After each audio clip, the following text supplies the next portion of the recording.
Hello guys, welcome back to my channel. Recently I've had a few videos pop up in my recommendeds that have been covering different hobbies that you can pick up, especially to replace doom scrolling or being on your phone.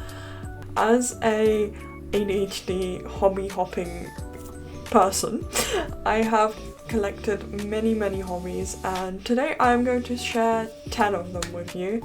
Let's get into it. The first hobby that I've gotten into pretty recently has been sourdough, and it's a lot more like time consuming and a lot more interesting than it sounds, because you might be like, why are you telling me to make bread? Well, basically you have to make a starter and it takes like a week or over a week, and it's quite fun. You get to like feed it every day.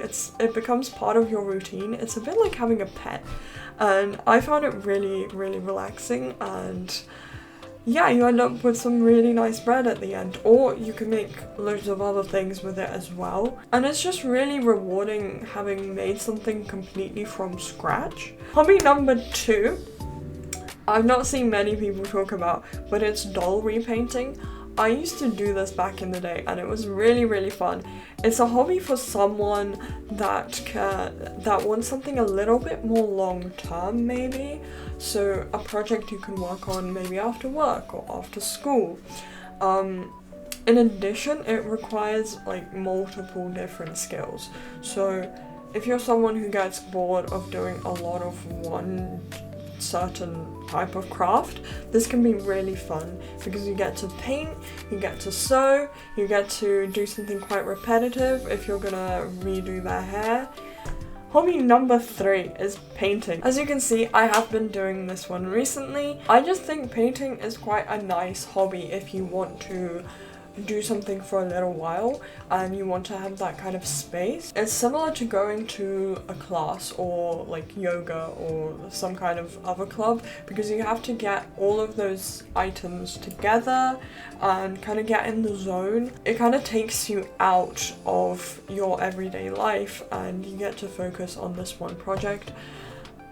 There are many paintings you can do in one day. There are paintings you can do over like years, so you can really tailor it to you. And also with the medium you use, if you want to do something quicker, you can use watercolor.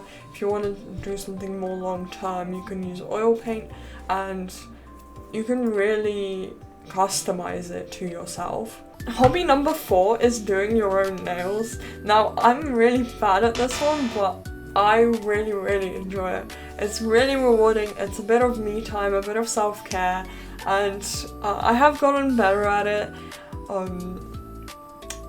Sometimes I'm better than other times, and you can also tailor it to your skill level because you can do gel X, and then you get to focus more on the designs rather than getting the shape right, which is what I've personally found very difficult.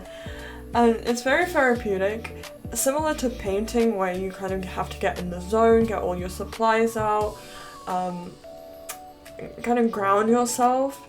You can put a show on, or you can do it completely in silence, listening to music maybe. Recently I've been listening to audiobooks, and yeah, you end up with some nice nails at the end of it. Yeah, hobby number 5 is sewing. However, I particularly wanted to focus on little or like quite easy sewing projects. I remembered today that I used to make scrunchies, and I think it was quite a big trend in like 2020. Everyone was starting a scrunchie business. I was originally unsure about it because I haven't done a crazy amount of sewing myself, and I know saying sewing can sound quite intimidating because you imagine like YouTubers who make full-on dresses and things like that. I'm definitely not at that skill level, or what I mean by sewing is doing small little projects that won't drive you insane. I've made scrunchies that kind of match my outfits, and it's been really fun. It's a project you can like complete in like 30 minutes, maybe less. So it's definitely something a lot simpler and a lot quicker that you can do. In addition, when I put sewing on this list, I also thought about mending clothes. I personally really enjoy it because, again, it's quite a short project. you can finish it quite quickly and you get to rewear things you used to like. I've tailored a few dresses so that they're more like snatched, and I've gotten a lot more wear out of them because of that. And again, it's not as intimidating as making a full-on dress or a full-on item from scratch. And it's also not as expensive because fabric is crazy expensive. Hobby number 6 is photography. You can either do it on your phone or you can get a disposable, and then obviously the effects of it are different and it looks a lot more like retro. I have my little Polaroid in the background. I really enjoy taking Polaroids. Here's one of Mount Fuji. It's really fun. I also really like this like different cartridges for it. This is a marble one. I thought it would look awful, but it actually looks amazing and I'm really happy with it. I've seen a lot of people recently printing out their photos and like drawing on them or collaging them in certain ways, and I think that's a really fun way to kind of expand on the hobby. Obviously everyone takes photos nowadays, but if you start seeing it as an art form and trying to express yourself with it, I think that's when it becomes really, really fun. Hobby number 8 is to grow things. So I've been doing this for a while. I really enjoy it. I've got an avocado going. I actually once managed to grow quite a big avocado and it looked really cool, but then it just died. So I don't quite know what happened to that one. So yeah, and eventually maybe you can turn it into a bonsai, however that would take like 10 years.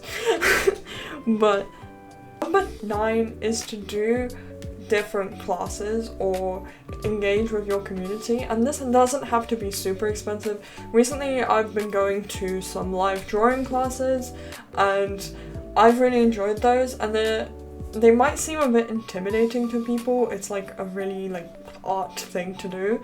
However, there were people there of like different skill levels. It was really, really chill.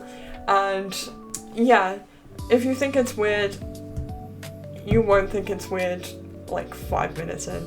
And there are a lot of other things you can do. I live in a really small town, but we still have lots of these different activities. If they're tailored to adults especially, they're always inclusive in terms of your skill level. So don't be afraid to go to like something you've never done before. And finally, number 10 is to make little trinkets. So you can make little statues or little like thingies with polymer clay. I recently bought a shrink plastic kit and you can make little like keychains and things like that with it.